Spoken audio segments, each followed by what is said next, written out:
Hello all, welcome and welcome back to my channel. So आज हम करेंगे breathing and exchange of gases, right. So detailed foundation lectures इस topic के channel पे already present है। अगर आपको डिटेल में इस चैप्टर को स्टडी करना है तो आप उन लेक्चर्स को भी देख सकते हैं, और जिन्होंने ऑलरेडी 1 टाइम या 2 टाइम रिवीजन किया है इस चैप्टर का, ये 1-2 बार पढ़ा है, उनके लिए ये 1 शॉट बहुत ही बेनिफिशियल रहेगा, क्योंकि विद नोट्स जो है हम रिवाइज करेंगे। सो चलिए स्टार्ट करते हैं with breathing and exchange of gases. Now first of all the question comes that why do we breathe. हम ब्रीद क्यों करते हैं, क्या रीज़न है? कि जो फूड है that contains the bio macromolecules, मतलब या तो हम जो खाते हैं उसमें कार्बोहाइड्रेट भी है, प्रोटीन्स भी है, ठीक है, लिपिड्स भी है, जो मेजर क्वांटिटी में है, माइन्यूट क्वांटिटी में।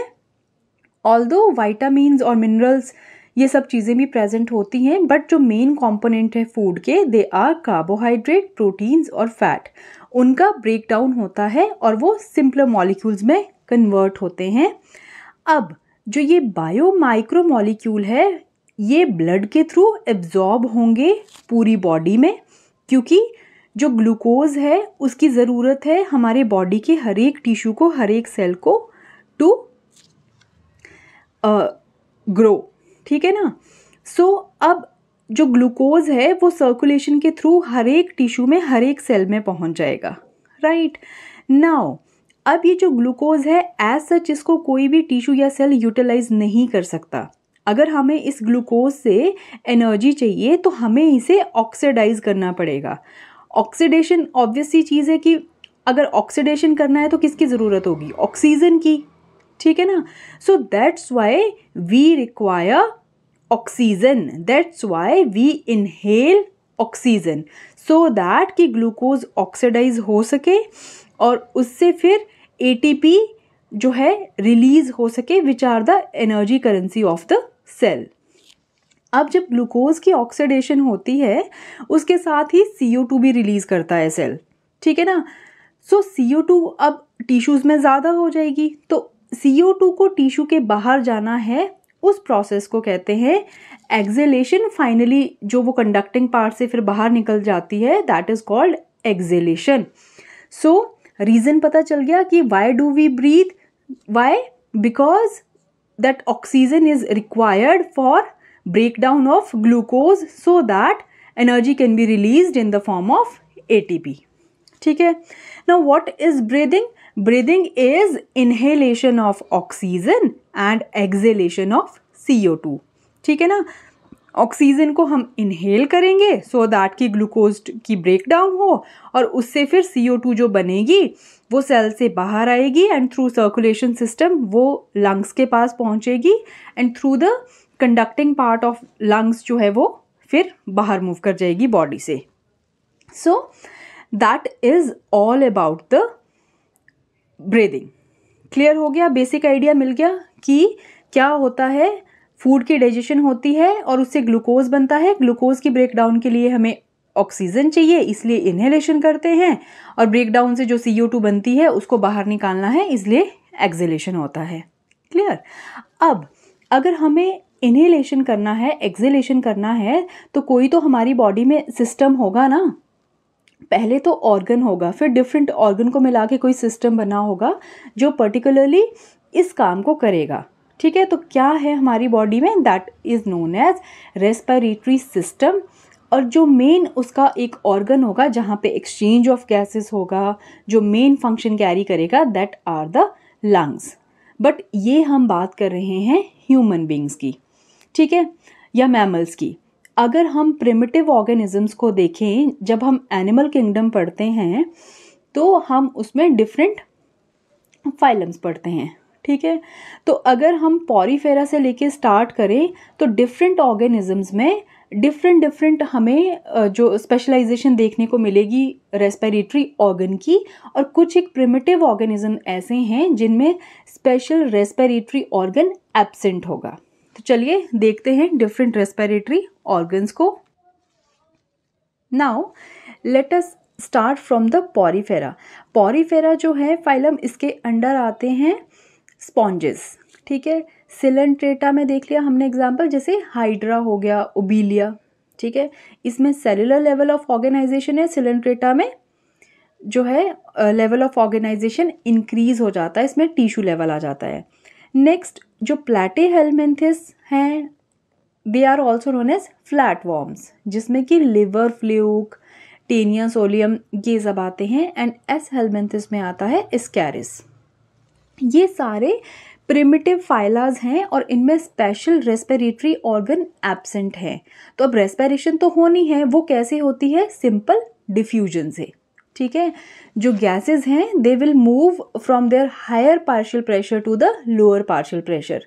सपोज सबसे बेस्ट एग्जांपल जो हम हमेशा से पढ़ते आ रहे हैं कि अगर हम परफ्यूम को रूम के एक कॉर्नर में स्प्रेड करते हैं तो थोड़े टाइम बाद वो पूरा रूम में फ्रेगनेंस आ जाएगी और वो जो उसके पार्टिकल्स हैं वो पूरे रूम में स्प्रेड हो जाएंगे। So that is also diffusion, कि molecule will move from there higher concentration to the lower concentration. So इनमें जो रेस्पिरेशन का मेथड है वो ऐसे ही है कि सिंपल डिफ्यूजन से होती है। नेक्स्ट अगर हम फाइला की बात करें, दैट इज एनालिडा, जिसका बहुत ही कॉमन एग्जाम्पल है अर्थवॉर्म। अर्थवॉर्म आई होप कि सभी ने देखा होगा। अगर आप अर्थवॉर्म को ध्यान से देखोगे तो उसकी स्किन बहुत ज़्यादा थिन और स्लाइमी, ऐसे मॉइस्ट होती है, काफ़ी ज़्यादा स्लाइमी तो नहीं कहेंगे, मॉइस्ट होती है, ठीक है। और ट्रांसपेरेंट होती है, बिल्कुल पतली उसकी क्यूटिकल होती है। इनफैक्ट जो उसके एन्यूलाई होते हैं, जो वो रिंग लाइक स्ट्रक्चर हैं, वो भी आप देख सकते हो अगर आप उसको ध्यान से देखोगे तो अर्थवॉर्म में जो रेस्पिरेशन है that is through the moist cuticle. Next आता है फाइलम आर्थ्रोपोडा, जिसका कॉमन एग्जांपल है कॉकरोच। कॉकरोच जो है क्लास इंसेक्टा का मेंबर है। Respiratory organ is trachea, tubes का एक नेटवर्क होता है, उसके थ्रू होगा। आर्थ्रोपोडा में ही अगर हम प्रॉन की बात करें, वो एक्वाटिक है और उसमें होगी फिर गिल्स के थ्रू, ऑब्वियस है एक्वाटिक है तो गिल्स होंगे। और एक और क्लास आती है आर्थ्रोपोडा में, अरेकिनिडा, जिसमें हम स्पाइडर्स के बारे में पढ़ते हैं, उसमें रेस्पिरेटरी ऑर्गन रहता है बुक लंग्स। नेक्स्ट अगर हम आर्थ्रोपोडा के बाद मोलस्का देखें तो उसमें भी गिल्स प्रेजेंट है, स्पेशल टाइप के होते हैं, दे आर कॉल्ड टेनिडियम। एंड जो एकाइनोडर्मेट्स है they do not have any special respiratory organ. Normal उनका जो वाटर वेस्कुलर सिस्टम है उसी के थ्रू एक्सचेंज रहता है।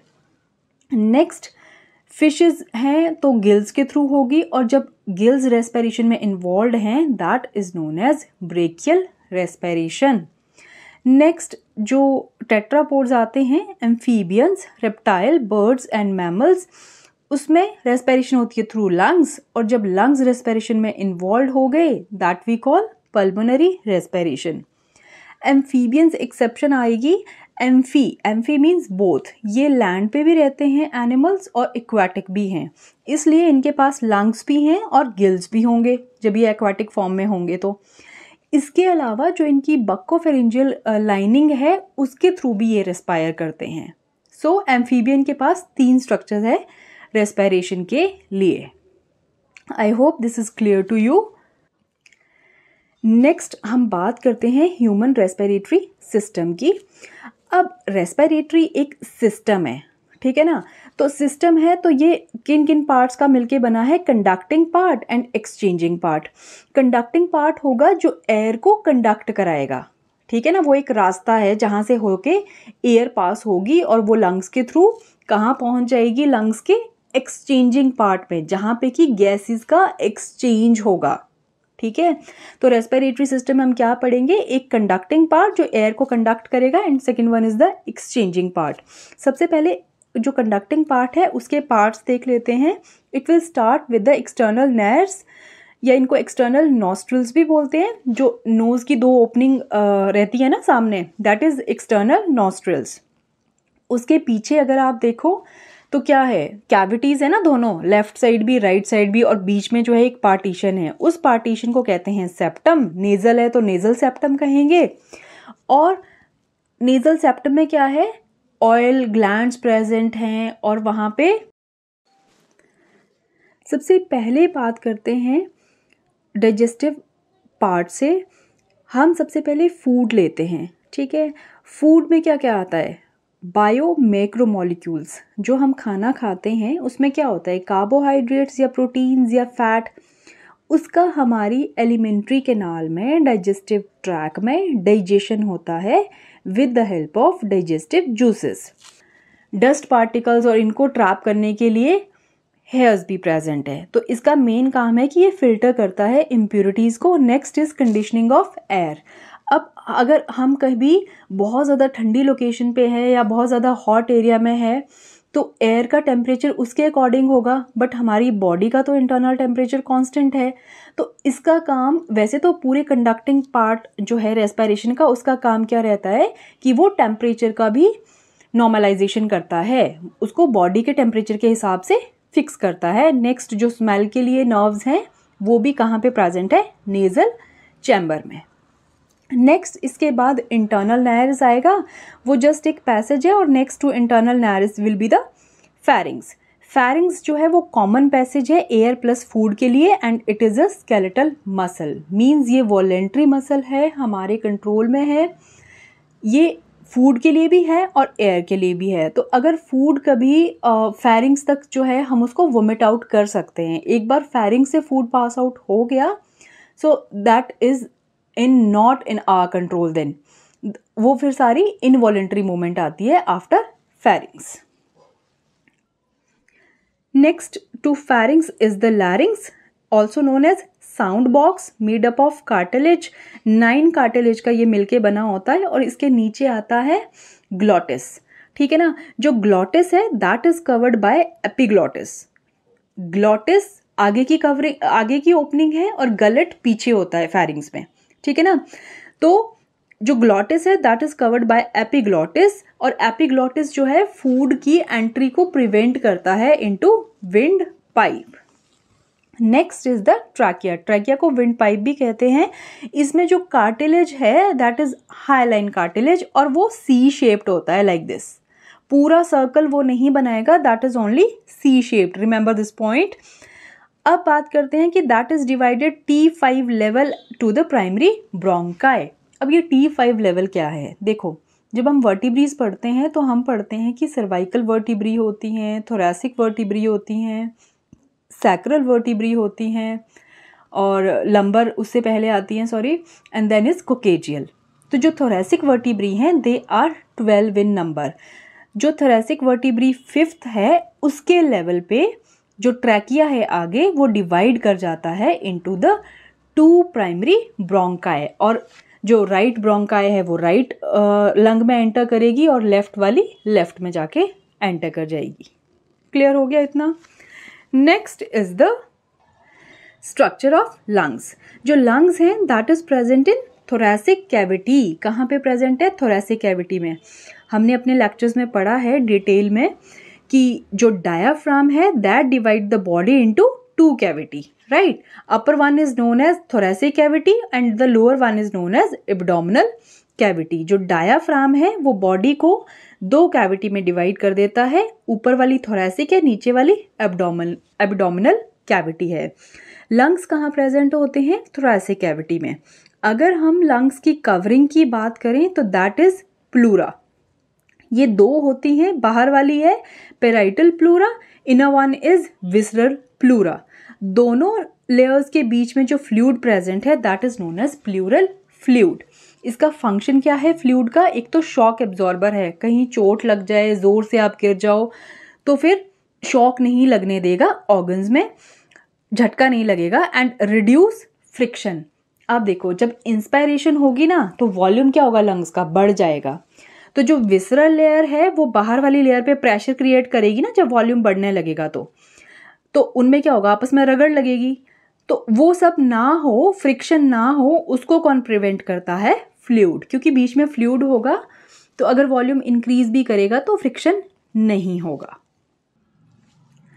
Next is the lung. As we know that we have 2 lungs, right and the left one. Right lung is divided into 3 lobes by 2 fissures। ठीक है ना? अगर एक लंग है तो अगर 2 fissure डिवाइड कर रहे हैं तो दैट मीन्स वो 3 में डिवाइड होगा, and left lung has only 2 lobes and 1 fissure। इन दोनों में जो कॉमन है that is oblique fissure, horizontal fissure जो है सिर्फ राइट लंग के पास होगा। इसका साइज भी स्लाइटली हैवियर होता है as compare to the left lung, और लेफ्ट लंग के पास एक डिप्रेशन होता है, उसको बोलते हैं मीडियस्टेनम, और वहाँ पे that is to accommodate the heart centre, जो रीजन आएगा दोनों लंग्स के बीच में। ठीक है, अभी ये बेटा क्विक रिवीजन चल रहा है, सो दैट अभी हम इतना ही कर पाएंगे। अगर आपको डिटेल में डायग्राम देखना है, डायग्रामेटिकली मैंने हर चीज़ जो है अपने जो इसका इस चैप्टर का फाउंडेशन लेक्चर है उसमें करवाया है। जो हम आज टॉपिक कर रहे हैं, किसी भी टॉपिक में प्रॉब्लम है तो आप जाके वो देख लीजिए। Next is the thoracic chamber और रिब केज। जब हम इंस्पायरेशन और एक्सपायरेशन पढ़ेंगे ना, अभी मैकेनिज्म्स की कैसे सांस अंदर लेते हैं, कौन सी मसल्स इन्वॉल्व हैं, ठीक है, तो उसमें इस थोरैसिक चैम्बर और रिब केज का बहुत इंपॉर्टेंट रोल आएगा। ये जितने भी स्ट्रक्चर रिब केज को बनाते हैं ये सब इन्वॉल्व होंगे रेस्पिरेशन के प्रोसेस में। तो हम बात करते हैं कि रिब केज बनता कैसे है। Rib cage is formed of 37 bones and 1 muscle. कौन कौन सी हैं वो 30 बोन्स? देखो, स्टर्नम चेस्ट बोन जो फ्रंट साइड पे बिटवीन द चेस्ट प्रेजेंट है।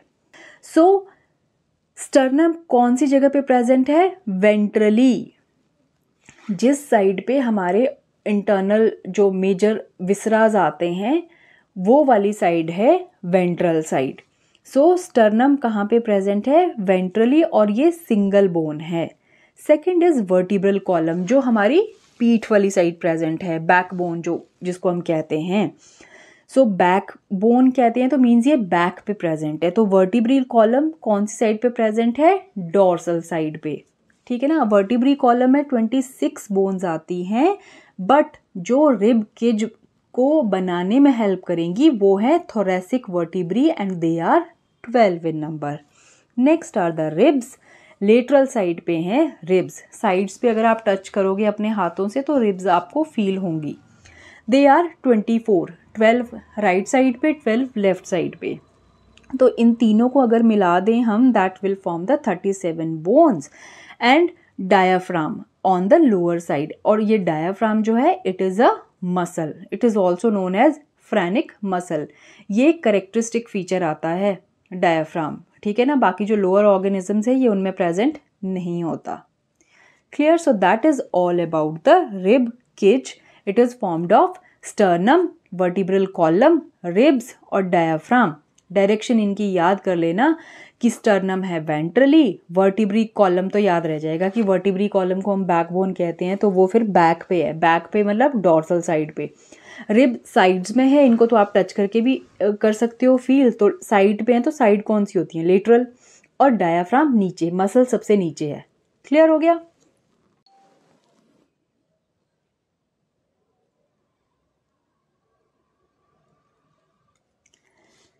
Next important thing is mechanism of breathing, कि ब्रीदिंग कैसे होती है। हमने लेक्चर की स्टार्टिंग में देखा कि ब्रीदिंग इज इनहेलेशन और एक्सहेलेशन, इंस्पायरेशन और एक्सपायरेशन। तो ये होती कैसे है? सबसे पहले हम बात करते हैं कि कौन सी मसल्स हैं जो ब्रीदिंग में इन्वॉल्व होगी। मेनली 2 muscles हैं which are involved in breathing. They are diaphragm and external intercostal muscles. But अगर forcefully हमें एक्सपायरेशन करना है तो उस पर 2 और मसल इन्वॉल्व होती हैं। They are abdominal muscle and internal intercostal muscle.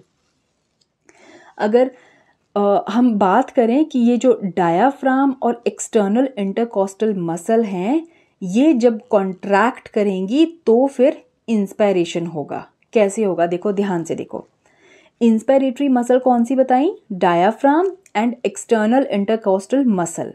जब ये दोनों कॉन्ट्रैक्ट करेंगी तो थोरैसिक कैविटी इंक्रीज कर जाएगी। ठीक है ना। डायाफ्राम ऐसे उसकी डायरेक्शन रहती है इस डायरेक्शन में, तो वो इस डायरेक्शन में मूव कर जाता है, थोरेसिक कैविटी क्या हो जाएगा, फिर इंक्रीज हो जाएंगी। और जो ये एक्सटर्नल इंटरकॉस्टल मसल्स है ये से बाहर की तरफ पुल हो जाती हैं, ठीक है। सो फाइनली थोरेसिक कैविटी का जो है साइज वो बढ़ जाएगा। थोरेसिक कैविटी इंक्रीजेस मीन्स कि जो वॉल्यूम है लंग का वो बढ़ चुका है, तो प्रेशर क्या हो जाएगा उसके अंदर, कम हो जाएगा। लंग्स के अंदर जैसे ही प्रेशर कम होगा, एटमॉस्फेरिक प्रेशर ज़्यादा है, तो एयर जो है आउटसाइड टू इनसाइड मूव कर जाएगी। As we know that air move from its higher partial pressure to the lower partial pressure.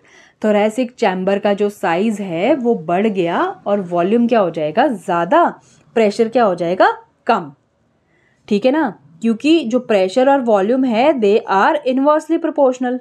Pressure is inversely proportional to volume.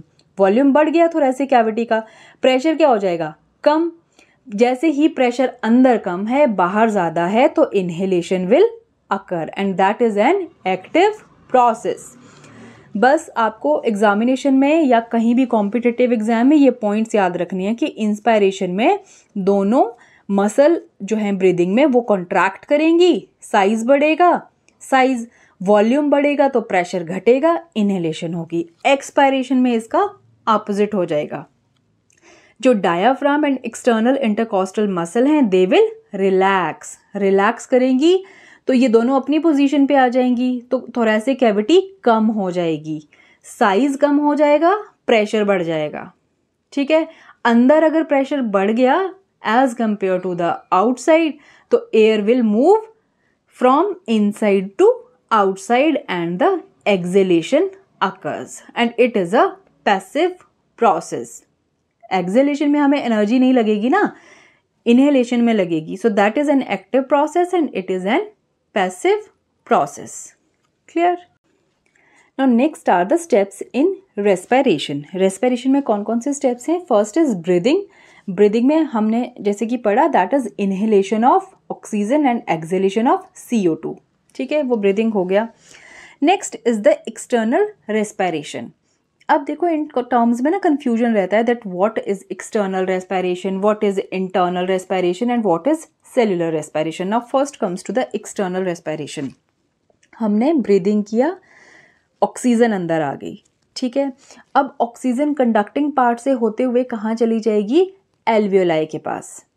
जो एक्सचेंजिंग पार्ट है respiratory organ में, lungs में, that are the alveoli and alveolar duct and they are about 500 million in number. इतनी ज़्यादा होती हैं, वो balloon shaped होती हैं बेटा एल्वियोलाई, सो दैट की सरफेस एरिया इंक्रीज हो जाए for the exchange of gases. अब ऑक्सीजन अंदर आ गई, गैसेस का एक्सचेंज होगा, तो जो गैशियस एक्सचेंज होता है between alveoli and the pulmonary capillary, alveoli और पल्मोनरी कैपिलरी के बीच जो गैशियस एक्सचेंज होता है उसको कहते हैं एक्सटर्नल रेस्पिरेशन। उसके बाद जो पल्मोनरी कैपिलरी है that become rich in oxygen, ठीक है, उसके पास ऑक्सीजन का पार्शियल प्रेशर ज़्यादा हो गया। अब वो सर्कुलेशन के थ्रू जो ऑक्सीजन रिच ब्लड है वो कहाँ जाएगा, टिश्यूज के पास, ठीक है, ट्रांसपोर्ट हो गया गैसेस का बाय ब्लड, ठीक है। अब नेक्स्ट आती है internal respiration. So what is internal respiration? It is exchange of gases between tissue and the blood capillary. ये कहाँ हुआ, टिश्यूज में और ब्लड कैपिलरी में, दैट इज इंटरनल रेस्पिरेशन, ठीक है। लास्ट आती है सेल्यूलर रेस्पिरेशन। अब टिश्यूज के पास पहुंच चुकी है ऑक्सीजन, अब क्या होगा, ग्लूकोज का ऑक्सीडेशन। जो ग्लूकोज ऑक्सीडाइज होगा to release ATP and water and CO2, उसे हम कहेंगे cellular respiration, that is oxidation of glucose. समझ आ गया? दोबारा सुनो एक बार। मेन है external respiration, internal respiration. External होगी लंग एल्वियोलाई में और वहाँ की ब्लड कैपिलरी में, ठीक है ना। जो एल्वियोलाई से ऑक्सीजन है वो अंदर जाएगी पल्मोनरी कैपिलरी के पास, और यहाँ जो डीऑक्सीजनेटेड CO2 जो है वो बाहर जाएगी, होगी एक्सटर्नल रेस्पिरेशन ब्लड के थ्रू। अब टिश्यूज़ में क्या होगा, सपोज ये कोई टिश्यू है, इसके पास ऑक्सीजन अंदर आएगी और इसमें जो CO2 बनी होगी वो बाहर जाएगी। जो टिश्यू में और यहाँ वाली ब्लड कैपिलरी में गैसियस एक्सचेंज होगा that is known as internal respiration. और सेलुलर रेस्पिरेशन जो है that is oxidation of glucose. तो इस चैप्टर में जनरली हम एक्सटर्नल और इंटरनल पढ़ते हैं, सेलुलर रेस्पिरेशन के लिए जो है वो फिर डिफरेंट चैप्टर है, ठीक है। नाउ नेक्स्ट इज कि हमने जो ये गैसियस एक्सचेंज की बात करी ना कि लंग के एल्वियोलाई में चेंज होगा, पल्मोनरी कैपिलरी और लंग एल्वियोलाई में, फिर टिश्यूज़ में भी एक्सचेंज होगा। ये एक्सचेंज किस बेसिस पे होता है? क्या अपनी मर्जी से मूव करती हैं वो गैसेस? नहीं, the movement of gases is based on the partial pressure. उनका पार्शियल प्रेशर किस जगह पे कितना है उस बेसिस पे उनका डिफ्यूजन होगा और उस बेसिस पे वो एक प्लेस से दूसरे प्लेस के लिए मूव करेंगी। अब देखते हैं हम रेस्पिरेटरी गैसेस और उनके different partial pressures. Partial pressure मैंने आपको डिटेल में बताया है अपने फाउंडेशन वाले लेक्चर में, that what is partial pressure, या क्या इन शॉर्ट में आपको बता देती हूँ कि मिक्सचर ऑफ गैसेस में इंडिविजुअल गैस का पार्शियल प्रेशर क्या है उसे हम उस पर्टिकुलर गैस का पार्शियल प्रेशर बोलेंगे। सपोज हम इनहेल करते हैं एयर को। अब ऐसा तो नहीं है ना कि सिर्फ ऑक्सीजन छांट के आती है, ऑक्सीजन के साथ बाकी गैसेस भी तो आएंगी ना, बट बाकी गैसेस का कंसंट्रेशन क्या है हमें कुछ भी लेना देना नहीं है। हम बात किस में क्या करते हैं इनहेलेशन में, किसकी बात करते हैं? सिर्फ ऑक्सीजन की। तो इसलिए हम बोलते हैं partial pressure of oxygen is this, means कि बाकी जितनी भी हमने गैसेस इनहेल करी हमें नहीं पता, बट जो पर्टिकुलर ऑक्सीजन है उसका प्रेशर क्या है, so that is known as partial pressure of oxygen. Clear? So पहले बात करते हैं, देखो इसमें कोई भी क्रैम करने की ज़रूरत नहीं है, ध्यान से सुनना है इसको। एटमॉस्फेयर में हम अगर बात करें बेटा, CO2 जो है ना वो टॉक्सिक होती है ज़्यादा अगर इसका अमाउंट हो जाए तो इसको ऐसे याद रखना कॉमन सेंस से कि अगर हम एटमॉस्फेयर की बात करें तो ऑक्सीजन ज़्यादा होगी कि CO2 ज़्यादा होगी? ऑक्सीजन का पार्शियल प्रेशर कितना है? 159, और इसका तो पॉइंट्स में है CO2 0.3, ठीक है। अब हम बात करते हैं एल्वियोलाई की, है ना। बाहर ज़्यादा है प्रेशर ऑक्सीजन का तो क्या होगी, वो कंडक्टिंग पार्ट से कहाँ पहुँच जाएगी? एल्वियोलाई में। एल्वियोलाई में उसका पार्शियल प्रेशर कितना हो गया? 104 mmHg। यहाँ ध्यान से देखो, सपोज ये लंग एल्वियोलाई है, ठीक है ना, इसके साथ यहाँ पे है कैपिलरी, ठीक है। अब यहाँ पे बोल रहे हैं कि 104 पार्शियल प्रेशर है ना, तो ऑक्सीजन यहाँ से कहाँ मूव कर जाएगी? यहाँ नीचे वाली डायरेक्शन में, क्योंकि यहाँ पार्शियल प्रेशर ज़्यादा है। और कैपिलरी में क्या है? CO2 का पार्शियल प्रेशर ज़्यादा है, CO2 यहाँ से कहाँ मूव कर जाएगी? इधर। यही बात कर रहे हैं हम। तो देखो एल्वियोलाई में ऑक्सीजन का पार्शियल प्रेशर है 104, कार्बन डाइऑक्साइड का पार्शियल प्रेशर एल्वियोलाई के अंदर कितना होगा? 40। ये जो एल्वियोलाई है इसके अंदर कम होगा ना, और यहाँ ज़्यादा होगा पार्शियल प्रेशर CO2 का, इसलिए वो हायर टू लोअर मूव करेगी। फिर इस चीज़ को दिमाग में बिठा लो कि ये जो दोनों गैसेस है, अगर एक का पार्शियल प्रेशर ज़्यादा है ना तो दूसरी गैस का कभी ज़्यादा नहीं होगा। एक का ज़्यादा है दूसरे का कम होगा, एक का कम है दूसरे का ज़्यादा होगा। ये याद रखना कि कहीं पे भी अगर एक पार्शियल प्रेशर का प्रेशर ज़्यादा है, एक गैस का पार्शियल प्रेशर, तो दूसरी का हमेशा मिनिमम होगा। नेक्स्ट हम क्या बात करते हैं, ये कॉमन सेंस है बेटा कि एल्वियोलाई से एयर अंदर आ रही है तो एल्वियोलाई के अंदर किसका ज़्यादा पार्शियल प्रेशर होगा? ऑक्सीजन का। और जब भी कोई गैस अपने मिनिमम पार्शियल प्रेशर पे जाएगी तो वो 40 से नीचे नहीं जाएगी, ठीक है। मिनिमम अगर कोई गैस अपने लोएस्ट पार्शियल प्रेशर पे जा रही है तो वो कितने पे रहेगी? 40 पे। समझ आ गई ये बात? और अगर हम कार्बन डाइऑक्साइड की बात करें, अगर वो मैक्सिमम पे जाएगी तो वो 45 से ज़्यादा नहीं जाएगी, ठीक है ना, वो 45 रहेगी। अगर हम बोल रहे हैं कि CO2 का लेवल बहुत ज़्यादा है तो दैट मीन्स 45 mmHg से ज़्यादा वो नहीं होगी। और अगर हम ऑक्सीजन की बात करें तो वो ऑक्सीजनेटेड ब्लड में 95 mmHg रहेगी, accept at the lung alveoli. सिर्फ लंग एल्वियोलाई में उसका पार्शियल प्रेशर 104 mmHg रहेगा। लंग्स के अलावा हर जगह partial pressure of oxygen will be 95 mmHg in oxygenated blood. समझ आ गई ये बात? क्या कहा हमने कि एक अगर गैस का पार्शियल प्रेशर ज़्यादा है तो दूसरी का हमेशा कम होगा। सेकंड बात हमने बोली कि अगर दोनों गैसेस में से कोई भी गैस अपने मिनिमम पार्शियल प्रेशर पे है तो वो 40 से नीचे नहीं जाएगी, और CO2 मैक्सिमम पे अगर है तो वो 45 से ऊपर नहीं जाएगी, और ऑक्सीजन अगर मैक्सिमम पे है तो वो हर जगह 95 रहेगी एक्सेप्ट एल्वियोलाई, यहाँ पे पार्शियल प्रेशर जो है 104 रहेगा। समझ आ गई इतनी बात? तो अब देखो एल्वियोलाई में इसका ज़्यादा है, इसका मिनिमम हो जाएगा। अगर ब्लड डीऑक्सीजनेटेड की हम बात करें, अब डीऑक्सीजनेटेड है तो मतलब कार्बन डाइऑक्साइड ज़्यादा होगी। ज़्यादा कितनी? 45 से ऊपर नहीं जाएगी, तो दूसरी देखो मिनिमम पे आ जाएगी। अब अगर हम ऑक्सीजनेटेड ब्लड की बात करें तो ये मैक्सिमम पे है तो ये मिनिमम पे आ जाएगी। वही हाल टिश्यूज़ में है। टिश्यू में ऑक्सीजन क्यों कम है? क्योंकि वो तो कंज्यूम हो गई। अब वहाँ क्या बन गई? CO2। तो कितने पे है? मिनिमम वो 40 पे है, ये 45 पे है। ठीक है ना? कॉमन सेंस यूज करने हैं, क्रैम नहीं करना है। नेक्स्ट हम बात करते हैं कि रेस्पिरेटरी सरफेस कैसा होना चाहिए, रेस्पिरेटरी मेम्ब्रेन जो है वो कैसी होनी चाहिए। हमने पढ़ा कि रेस्पिरेशन किसके थ्रू होगी? लंग एल्वियोलाई और जो पल्मोनरी कैपिलरी है उसमें एक्सचेंज होगा। यहाँ से ऑक्सीजन इधर आएगी और यहाँ से कार्बन डाइऑक्साइड उधर जाएगी। ठीक है, पर पहले देखते हैं कि किस किस चीज़ का बना होता है ये रेस्पिरेटरी सरफेस। फर्स्ट आएगा स्क्वैमस एपिथेलियम ऑफ एल्वियोलाई। जो एल्वियोलाई है ना, इसमें ये जो पतले पतले सेल्स दिख रहे हैं, they are known as the squamous epithelial cells. Respiratory surface में एक तो ये होंगे, दूसरा एंडोथीलियम। एंडोथीलियम कुछ भी नहीं है बेटा, ये जो कैपिलरी है ना, पल्मोनरी कैपिलरी, इसमें भी सेल्स की पतली सी लाइनिंग होती है, स्क्वैमस सेल्स की ही।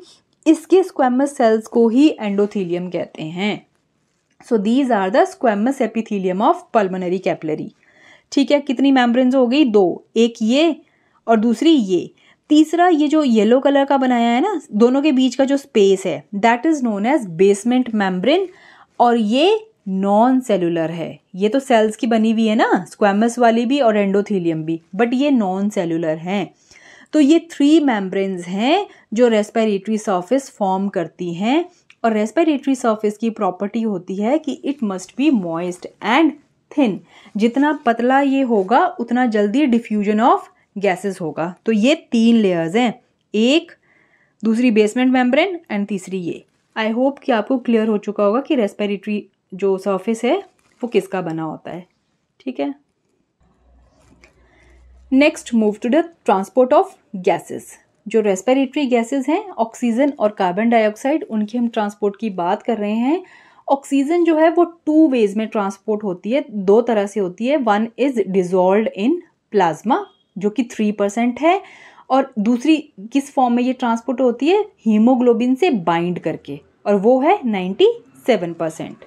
अब देखो, सपोज ये एक एल्वियोलाई है, ऑक्सीजन अंदर आई, ये मैंने पल्मोनरी कैपिलरी ड्रॉ की है।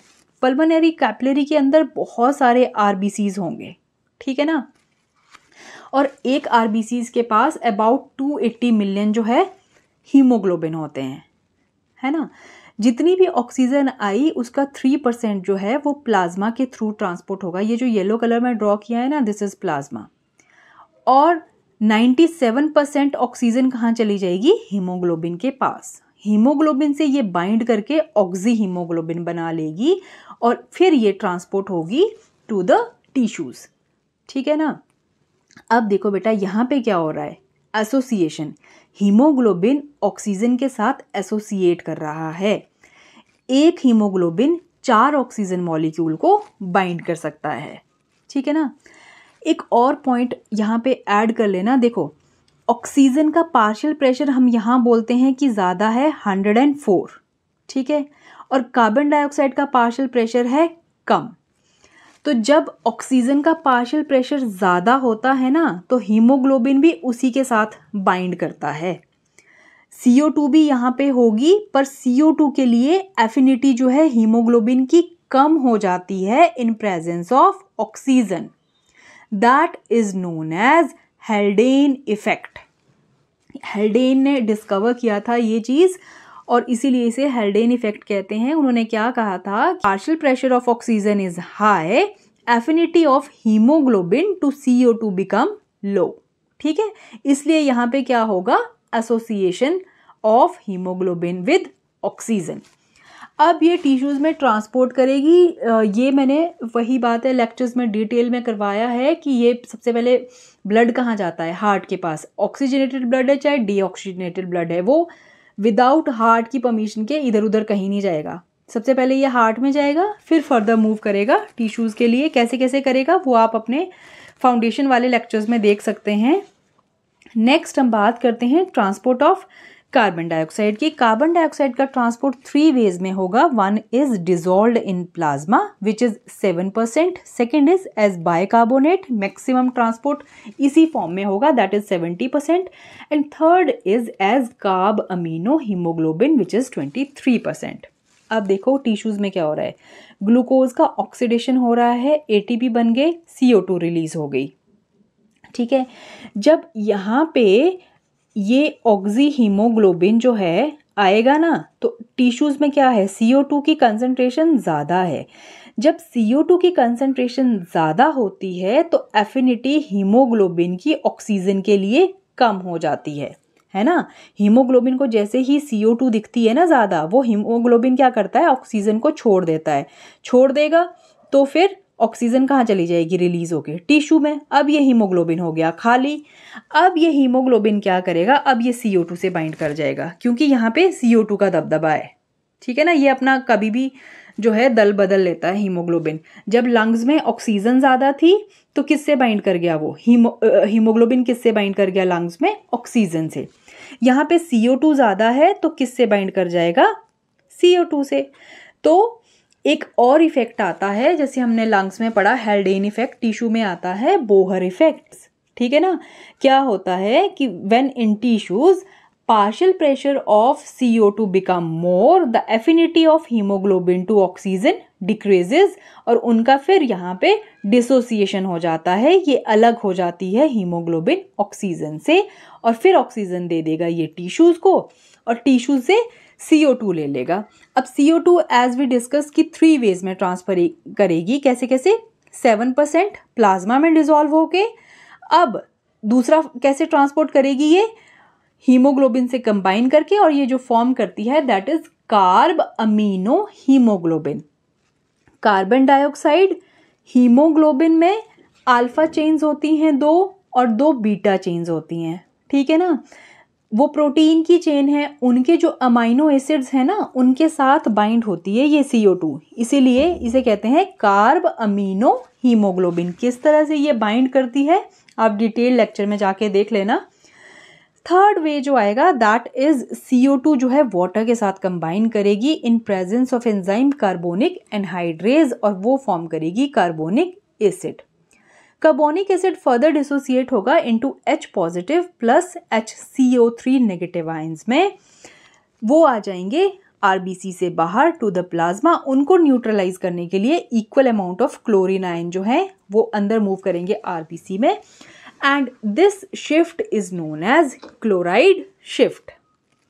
ठीक है, so that is the transport of carbon dioxide. अब ये ट्रांसपोर्ट करेगी हार्ट के पास टू द राइट एट्रियम, फिर राइट वेंट्रिकल, फिर से ये लंग्स के पास जाएगी, पल्मोनरी कैपिलरी के पास। वहाँ पे ये स्ट्रक्चर जो है देखो CO2 तो ऐसा डिफ्यूज हो जाएगी एल्वेलाई में जो प्लाज्मा में है।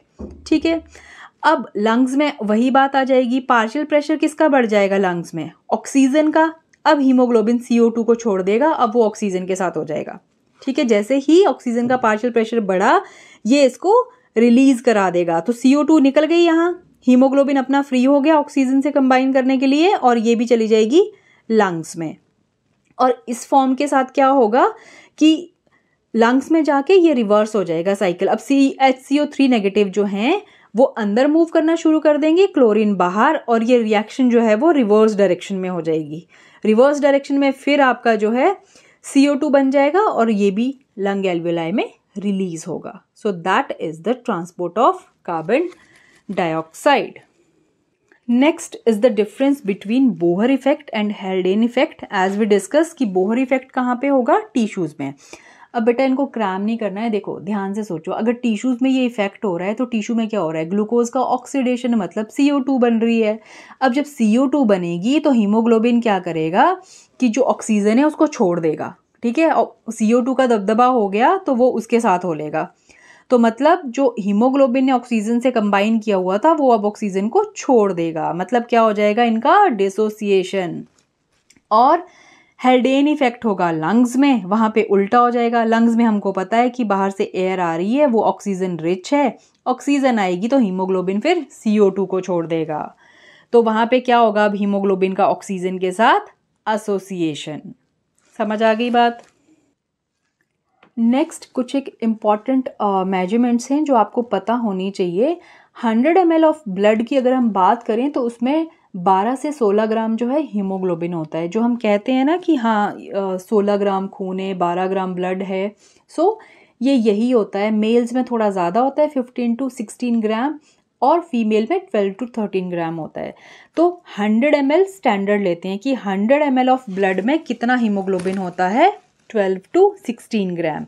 और अगर 100 ml ऑफ ब्लड में हम ऑक्सीजन देखें तो कितना होती है, 20 ml, ठीक है। तो 100 ml ये कैसा ब्लड है बेटा, ऑक्सीजनेटेड ब्लड, ठीक है, आर्टीरियल ब्लड, तो उसमें 20 ml ऑफ ऑक्सीजन होती है। तो अगर ये आर्टीरियल ब्लड है तो दैट मीन जो हीमोग्लोबिन है दैट इज 100% सैचुरेटेड। हमने बोला ना कि हीमोग्लोबिन के पास 4 पॉकेट्स हैं, ये 4 जो ऑक्सीजन के मॉलिक्यूल है उनसे कंबाइन कर सकता है, तो मतलब इसकी अभी चारों साइड जो हैं वो ऑक्यूपाई हैं ऑक्सीजन से। नॉर्मल फिजियोलॉजिकल कंडीशन में जो सप्लाई है ऑक्सीजन की टिश्यूज को वो कितनी है, 5 ml। हमने कहा 100 ml ऑफ ब्लड में कितनी ऑक्सीजन है, 20, और वो टिश्यूज को कितनी देता है, सिर्फ 5 ml। तो 20 का 5 ml कितना हुआ, 25% ही दी ना उसने टिश्यू को, तो 25% का मतलब है अगर 4 साइड फिल्ड थी तो 1 पॉकेट खाली करी है उसने, अभी 3 जो है वो भर के रखता है, कब, नॉर्मल कंडीशंस में भी। पर जब हैवी एक्सरसाइज करते हैं तो टिश्यूज को रिक्वायरमेंट ज़्यादा है ऑक्सीजन का। कितना हीमोग्लोबिन जो है रिलीज करेगा ऑक्सीजन को, 15 ml, मतलब 15 ml कितना हो गया, 75%। 75% मीन्स 4 पॉकेट्स में से उसने 3 पॉकेट्स जो है अपना उसका ऑक्सीजन रिलीज करके टिश्यूज को दे दिया है, ठीक है। सो ये आपको हेल्प करेगा आगे ऑक्सीजन डिसोसिएशन कर्व को अंडरस्टैंड करने में भी। सो चलिए, now next is the oxygen dissociation curve. As we know that it is S-shaped or sigmoid. Now this is the oxygen dissociation curve. Oxygen dissociation curve को हम draw करते हैं, x axis पे लेते हैं partial pressure of oxygen, और y axis पे हम लेते हैं % saturation of hemoglobin with oxygen, ठीक है। हीमोग्लोबिन में हमने कहा कि उसके पास 4 साइड्स हैं, किसको ऑक्यूपाई करने के लिए, ऑक्सीजन को। तो हम सैचुरेशन देखेंगे कि हीमोग्लोबिन की कब कितनी साइड जो है ऑक्यूपाइड है ऑक्सीजन से, कितना वो सैचुरेटेड है, और उस टाइम पे पार्शियल प्रेशर क्या है। देखो अगर हम बात करें कि वो 100% सैचुरेटेड है, 100% सैचुरेटेड का मतलब है कि उसकी चारों साइड जो हैं वो ऑक्यूपाइड हैं हीमोग्लोबिन से। वो कब होगा, जब पार्शियल प्रेशर 95 के आसपास होता है, यही पढ़ते हैं ना हम। नेक्स्ट हम बात कर रहे हैं कि जब वो टिश्यूज के पास गया हीमोग्लोबिन तो वो कितना अपना रिलीज करता है, सिर्फ 25% वो ऑक्सीजन देता है टिश्यूज को। दैट मीन्स कि 1 पॉकेट खाली कर दी, 3 पॉकेट जो है अभी भी ऑक्यूपाइड हैं। सो ऐसा कब होता है, जब पार्शियल प्रेशर कहाँ पहुंच जाता है, 40 mmHg। टिश्यूज में इतना ही होता है ना ऑक्सीजन का पार्शियल प्रेशर, राइट। तो अगर एक्सरसाइज हम करें तो वो थोड़ा और ऑक्सीजन दे देता है। अगर उसने 50% oxygen they the that means कि उसकी 2 साइड ऑक्यूपाइड है, 2 साइड खाली हो चुकी हैं। अगर वो अपना 75%, अगर 25% सैचुरेटेड है तो मतलब उसकी सिर्फ 1 पॉकेट फिल्ड है, 3 पॉकेट का ऑक्सीजन वो दे चुका है। These condition will be only during heavy exercise. Normal physiological condition में सिर्फ वो कितनी देता है, अपना 25%, ठीक है। Now next are some factors.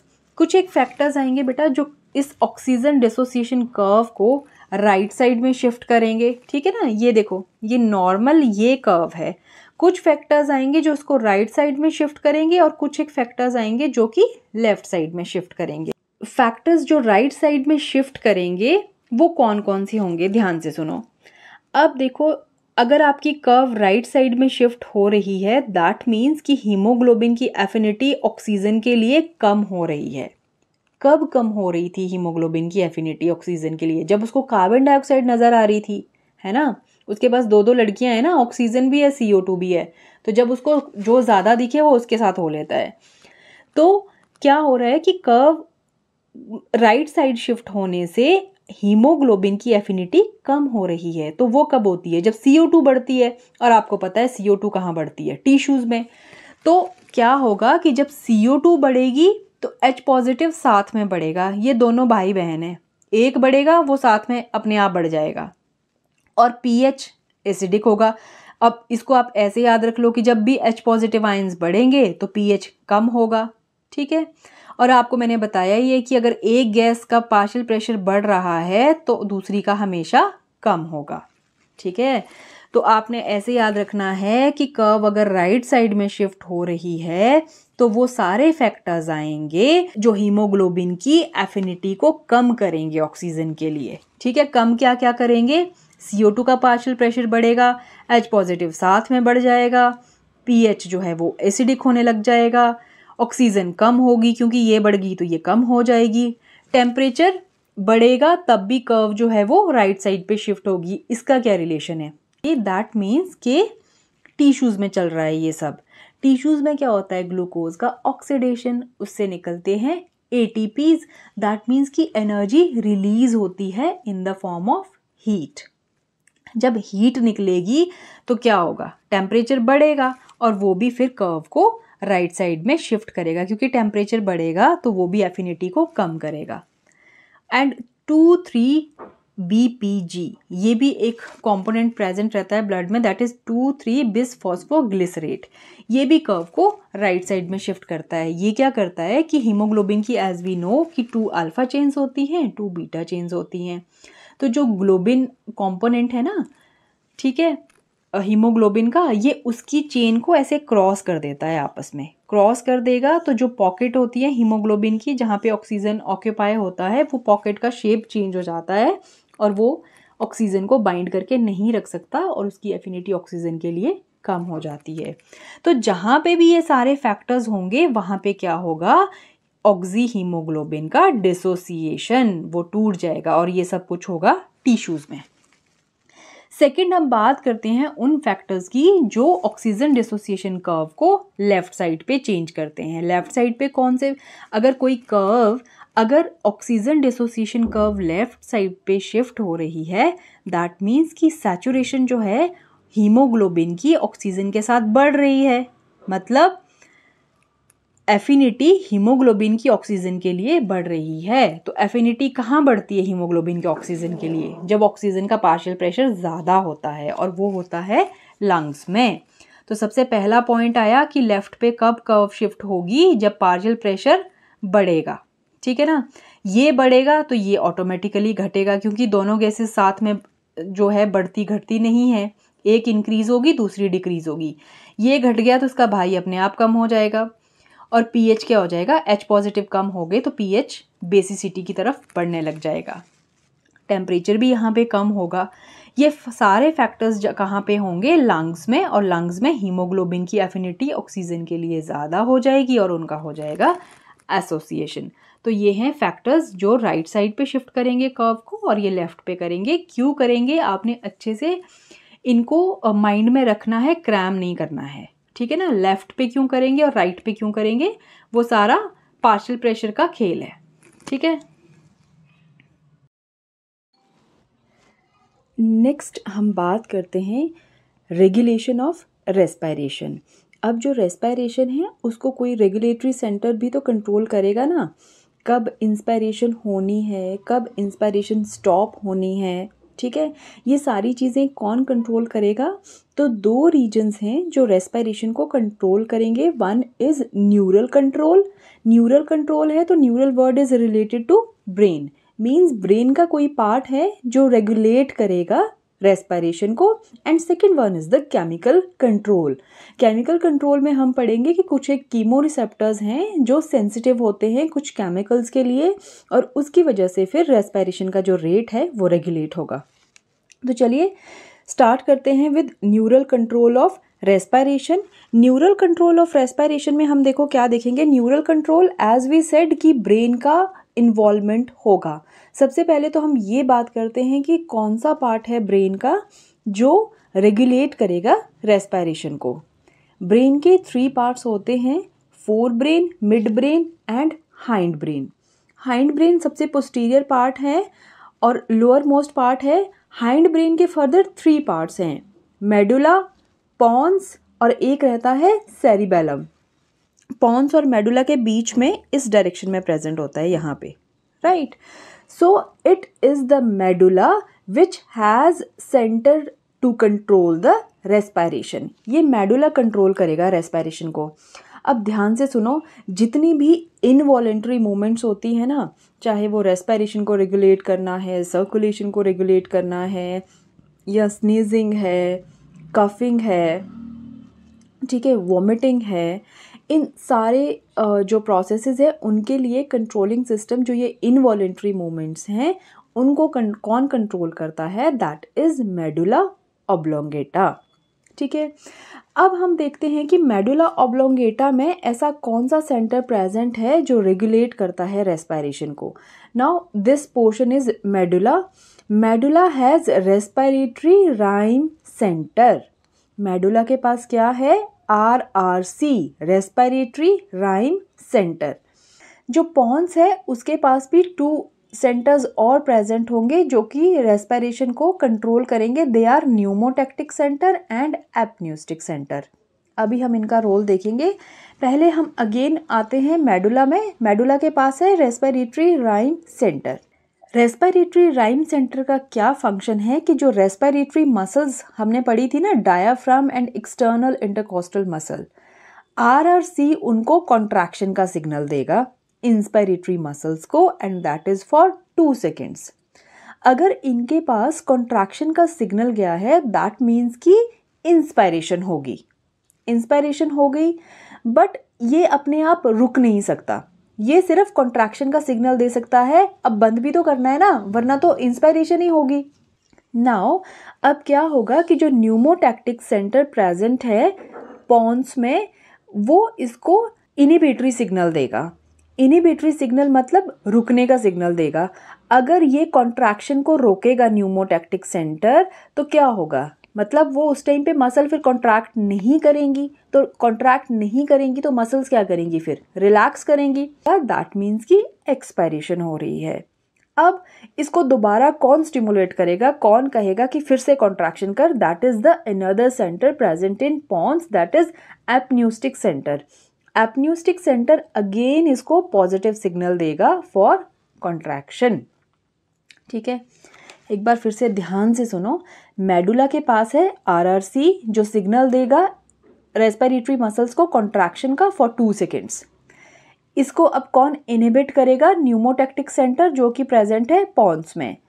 That will give the inhibitory signal to RRC and that is for 3 seconds. Expiration हो रही है। अब दोबारा इसको कॉन्ट्रैक्शन का सिग्नल कौन देगा RRC को? एपन्यूस्टिक सेंटर जो कि पॉन्स में प्रेजेंट है। क्लियर हो गया neural control. Now next is the chemical control of respiration. Chemical control of respiration जो है that is due to chemoreceptor. कुछ एक कीमो रिसेप्टर्स होंगे जो कुछ केमिकल को सेंस करेंगे और उसकी वजह से फिर रेस्पिरेशन का रेट कंट्रोल होगा। चलिए देखते हैं कौन कौन से कीमो रिसेप्टर प्रेजेंट हैं।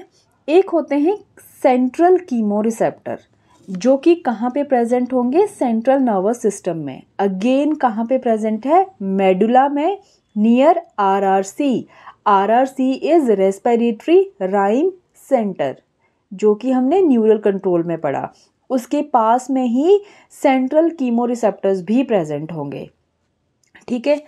और दूसरे जो होंगे they are the peripheral chemoreceptor. जो पेरिफेरल कीमोरिसेप्टर्स हैं they are present near the blood vessel.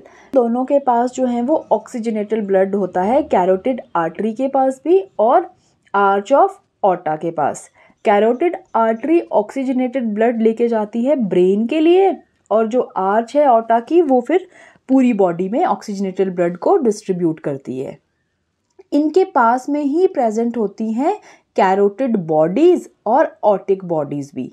जो कैरोटिड आर्च है उसके पास पे प्रेजेंट होगी नियर बाय कैरोटिड बॉडीज और ऑटिक बॉडीज होगी आर्च ऑफ ऑर्टा के पास में। दोनों बॉडीज को ब्लड सप्लाई बहुत ज़्यादा होती है, ठीक है ना, ब्लड सप्लाई काफ़ी ज़्यादा होती है इनके पास। तो अब देखते हैं कि ये रीजन्स कैसे कंट्रोल करते हैं रेस्पिरेशन को। फर्स्ट आते हैं सेंट्रल कीमोरिसेप्टर्स में, जो कि कहाँ पे प्रेजेंट है, मेडुला रीजन में नियर आरआरसी। ये जो रीजन्स हैं they are sensitive to increase in partial pressure of carbon dioxide. ये फाउंडेशन लेक्चर में मैंने ब्लड ब्रेन बैरियर पढ़ाया है। तो ब्लड ब्रेन बैरियर में हमने पढ़ा था कि कैसे ऑक्सीजन जो है वो ब्रेन की कैपिलरीज में से पास होती है और कौन कौन से ऐसे बाकी जो मॉलिक्यूल्स हैं प्रेजेंट होते हैं ब्लड में वो क्यों नहीं मूव करते। अब देखो H पॉजिटिव भी ब्लड ब्रेन बैरियर में से पास नहीं करेगा।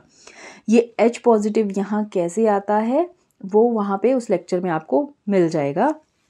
सो यहाँ पे हम इन शॉर्ट यही पढ़ रहे हैं कि जो सेंट्रल कीमोरिसेप्टर्स हैं they are sensitive to increase in partial pressure of carbon dioxide and increase in H positive ions.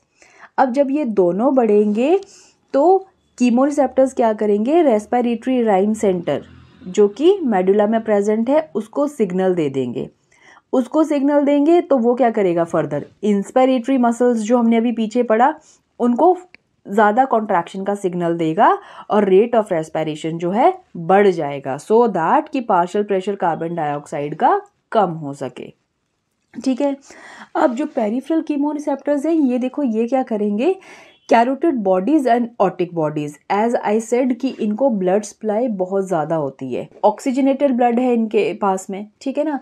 तो ऑक्सीजनेटेड ब्लड में क्या होगा, ऑक्सीजन का पार्शियल प्रेशर तो ऑब्वियस ही बात है ज़्यादा होगा, पर अगर ऑक्सीजन का पार्शियल प्रेशर कम होने लग जाए तो ये बहुत जल्दी सेंस कर लेती हैं क्योंकि इनको ब्लड सप्लाई बहुत ज़्यादा होती है, ठीक है ना। तो ऑक्सीजन का पार्शियल प्रेशर अगर कम होगा तो CO2 का बढ़ जाएगा और H पॉजिटिव साथ में बढ़ जाएंगे, क्लियर। तो इसका भी सेम ही रोल रहेगा। इनके पास नर्व सप्लाई होती है। अब वो नर्व सप्लाई क्या करेगी, सेंस करेगी कि जो ऑक्सीजन है उसका पार्शियल प्रेशर कम हो चुका है, CO2 का बढ़ चुका है। फिर वो नर्व्स किसको फर्दर इंफॉर्मेशन देंगी, अगेन रेस्पिरेटरी राइम सेंटर जो मेडुला में प्रेजेंट है, और वो फर्दर फिर रेट ऑफ रेस्पिरेशन को इंक्रीज कर देगा, वेंटिलेशन को बढ़ा देगा, सो दैट कि CO2 का लेवल कम हो सके। So that is chemical control. Now next are the pulmonary volumes and pulmonary capacities.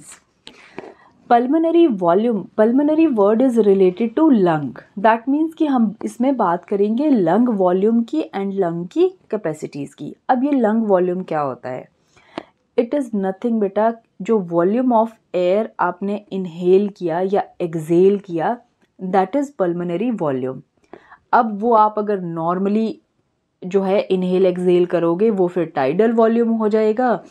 Forcefully जो आप इनहेलेशन करोगे that is inspiratory reserve volume, forcefully बाहर निकालोगे तो एक्सपायरेटरी रिजर्व वॉल्यूम, और ऐसा एयर का अमाउंट जो हमेशा लंग्स में प्रेजेंट रहेगा दैट इज रेजिडुअल वॉल्यूम, ठीक है ना। तो लंग वॉल्यूम को पढ़ने से घबराना नहीं है, कुछ भी नहीं है इसमें, खाली ये है कि किस टाइम पे एयर हम किस तरह से ले रहे हैं उसको हमने बोल दिया लंग वॉल्यूम।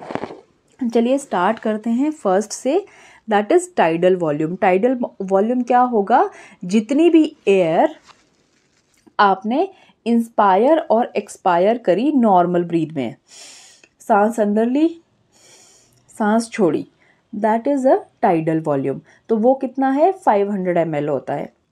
और अगर हम नॉर्मल ब्रेथ रेट देखें सो दैट इज 12 to 16 टाइम्स पर मिनट, इतना होता है 1 मिनट में। और 1 मिनट में हम एयर कितनी ले रहे हैं 500 ml, तो इसको अगर इससे मल्टीप्लाई करेंगे तो टोटल जो वॉल्यूम ऑफ एयर है जो हम 1 मिनट में ले रहे हैं वो आ जाएगी, and that is around 6000 ml। Inspiratory reserve volume की अगर हम बात करें तो inspiratory reserve that is extra air inspired forcefully. Normal आपने सांस ले ली, उसके बाद एक्स्ट्रा जो जोर से आप इनहेल कर रहे हो that is the inspiratory reserve volume. Expiratory reserve volume में क्या आएगा, एक्सपायरेटरी है तो क्या आएगा forceful acceleration after normal tidal volume. जो जबरदस्ती बाहर निकालोगे that is expiratory reserve volume, ठीक है। And the last is residual volume, ये वो अमाउंट है एयर का जो हमेशा लंग्स में प्रेजेंट रहेगा, एंड दैट इज 1200 ml। इसको आप इस पिक्चर में ध्यान से देखो, सपोज लंग है, ठीक है ना, ये मैंने जस्ट एक हाइपोथेटिकल एग्जांपल बनाया है सो दैट कि आपको समझ आ जाए।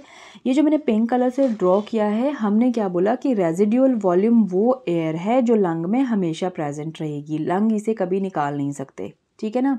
सो दैट इज रेजिडुअल वॉल्यूम, ठीक है। और इसके बाहर यहाँ पे है एक्सपायरेटरी रिजर्व वॉल्यूम।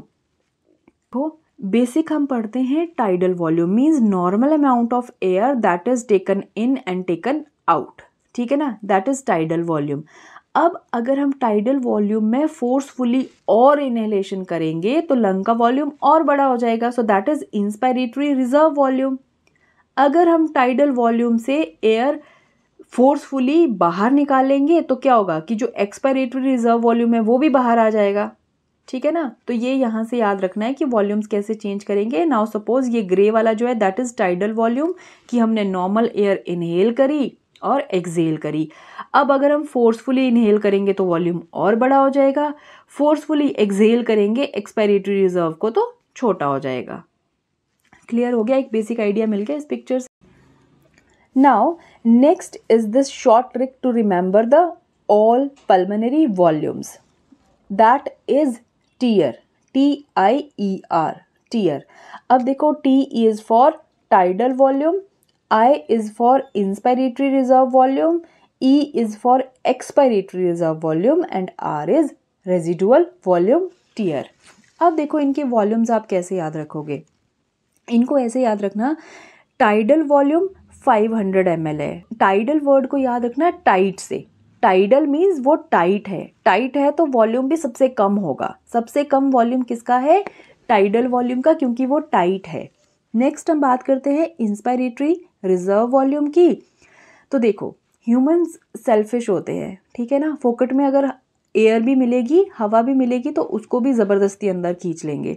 तो इसको ऐसे याद रखना कि जो इंस्पायरेटरी रिजर्व वॉल्यूम है वो मैक्सिमम है, and that is about 2500 to 3000 ml। कैसे याद रखोगे कि मुफ्त में हवा भी मिलेगी तो सबसे ज़्यादा अंदर लेंगे, तो इंस्पायरेटरी सबसे ज़्यादा आएगी, और जब देने की बारी आएगी फोर्सफुली एक्सहेल करने की बारी आएगी तो फिर कम दे देंगे बाहर, ठीक है ना, बाहर उतने नहीं देंगे जितनी अंदर ली है। और रेजिडुअल वॉल्यूम क्या होता है, एयर का वो अमाउंट जो कभी भी बाहर नहीं निकलेगा, हमेशा जो है लंग्स में प्रेजेंट रहेगा। तो इसको ऐसे याद रखना, देखो इंस्पायरेटरी सबसे ज़्यादा हो गई, फिर जब देने की बारी आई फिर उसने कम दी और बचा के अंदर ज़्यादा रखी। तो इसको ऐसे याद रखना कि जो रेजिडू है जो अंदर छुपा के रखी है लंग्स ने वो ज़्यादा है एज कंपेयर टू एक्सपायरेटरी। जब बाहर देने की बारी आ रही है तो वो फिर भी कम दे रहा है, ठीक है, याद रह जाएगा। So that is tear. यहाँ से हमने एयर ऊपर गई, ये जो नीचे आई, this is the tidal volume, that means normal inhalation और नॉर्मल एक्सहेलेशन जो हम कर रहे हैं दैट इज टाइडल वॉल्यूम, ठीक है। इसको मैंने येलो से ड्रॉ कर दिया है सो दैट कि आपको याद रह जाए टाइडल वॉल्यूम। अब इसके बाद अगर हम फोर्सफुली इनहेल कर रहे हैं तो क्या था, लंग का वॉल्यूम बढ़ रहा था ना, अभी हमने पीछे डायग्राम में देखा। तो फोर्सफुली इनहेलेशन ये है, ठीक है। So that is inspiratory reserve volume, tidal volume से और बड़ा वॉल्यूम हो जाएगा जब फोर्सफुली हम इनहेल करेंगे। समझ आ गया। अब ये फिर से नॉर्मल टाइडल वॉल्यूम है। अगर हमने ज़बरदस्ती एयर बाहर निकाल दी, फोर्सफुली बाहर निकाल दी, तो लंग का वॉल्यूम क्या हो जाएगा, और कम। So that is expiratory reserve volume. इसीलिए इसको टाइडल वॉल्यूम से नीचे लेते हैं कि हमने इसको फोर्सफुली एक्सहेल किया। और लास्ट में प्रेजेंट है रेजिडुअल वॉल्यूम। ये एयर का वो अमाउंट है जो हमेशा लंग्स में प्रेजेंट रहेगा। समझ आ गया आपको इस ग्राफ से?